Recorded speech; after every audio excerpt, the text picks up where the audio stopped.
Hey guys, welcome back to another Dead by Daylight tutorial video. It's been a while since I've done a map tutorial video, and I've never played any of the Resident Evil games, or I guess there's like movies or something. I've never experienced anything Resident Evil, so I've been spending a lot of time on the new map, and I thought I would just share the things that I've learned with you. I found a map online that I decided to use as a template.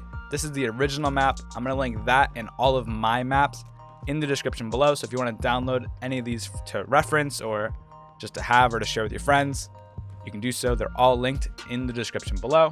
We're going to talk about pathing and looping and things like that later, but the first thing I want to talk about is sort of like a basic strategy for Dead by Daylight and how those basic strategies will apply to this map.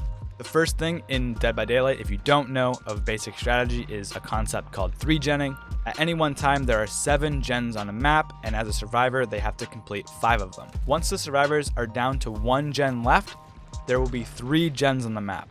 If those 3 gens are really close together, the killer has an advantage where they just have to be around the 3 gens, and if the survivor leaves that area, the killer doesn't have to follow them. They can continue just kicking gens and fighting the survivors in that area until the survivors run out of pallets, until they run out of hook states, until one of them dies, and then it's 3 versus 1. And basically that makes the game way easier for the killer as long as the gens are very close together. And so if you're playing Survivor, you want to complete the gens in an order that leaves the last 3 as far away as possible, or at least not close enough that the killer has a significant advantage over you. And as a killer, especially one that might not be particularly strong, you might want to play in a way where you kind of protect 3 generators in order to win. And that's just one of many strategies to win as killer. Really, it depends who you're playing. Obviously, if you're playing Nurse with all aggressive perks, you're very good at Nurse. That's not really a strategy you're going to take. But there are a lot of killers that are territorial, and so they're going to play in a way where they kind of defend generators a lot until ultimately they win. So if you look at this map of generators, it just looks like gen spawn in every room. I'm sure I've missed gen spawns, and so that's probably true that gen spawn in almost every single room.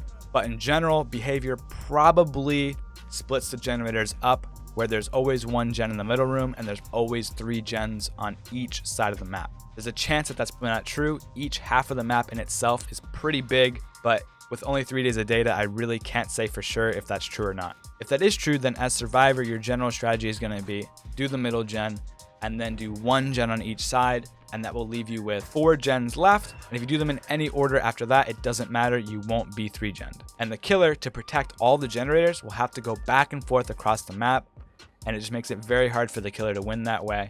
That's a really common strategy on most maps in order to win, and avoiding a 3-gen on Survivor and forcing a 3-gen on most killers is the best strategy, really.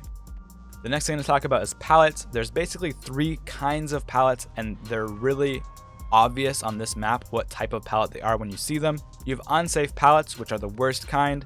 They're a pallet where you can't really loop it, you can't go around it. As soon as you get to it, you have to try to force the killer to be stunned. If you're playing killer, this is a pallet that you usually respect, or at least micro respect, because if a survivor gets a stun on an unsafe pallet, they basically win. They're going to get to another resource in time in most cases. And if the killer avoids the stun, then they're going to win because the pallet is so short the killer can just instantly go around it and get a free hit in the time that it takes the survivor just to drop the pallet. They're probably already getting hit. The next type of pallet is just a safe pallet. This is one where the loop is kind of long, or at least a little bit longer, so that the survivor can loop a few times before dropping it. That wastes more of the killer's time, requires sometimes the killer to mind game a little bit more. If the killer mind games himself too much, you might get more or less value, but it's just a very basic pallet. And the last kind of pallet is considered a god pallet. It's called the god pallet because against most killers, when you drop this pallet, they have to kick it if they want to continue chasing you. The only other option would be to run an incredibly far way around the pallet, in which case by the time you come around the other side, the survivor is going to have vaulted and they're going to be long gone. There are exceptions to this like Nemesis or like Huntress or Pyramid Head. They have a power where they can hit you through the pallet, but if a survivor drops a god pallet and breaks line of sight or is just out of reach of Nemesis's attack by that point, they have to kick that pallet. And so god pallets are super strong resources that shouldn't be wasted.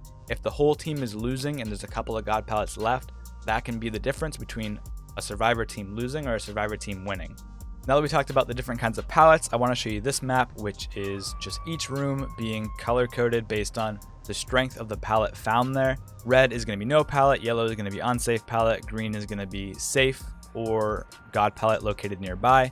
These maps aren't meant to be memorized, it's just I think it's helpful to see, for example, that Star's office and the library are good loops, typically. And so you know if you're on that side of the map, you can go there. Alright guys, that's actually going to do it for this video. I wanted to include some more loops and like the drop downs and things in this video, but Behavior actually closed the PTB, so I wasn't able to get the rest of the footage on time. But that's okay because some people are speculating Behavior should or might already be making changes to the map because of how big and confusing it is. I don't really see that happening, but either way, I can always make an update video when the chapter comes to live servers. So until then, thanks so much for watching, and I hope to see you next one. Later.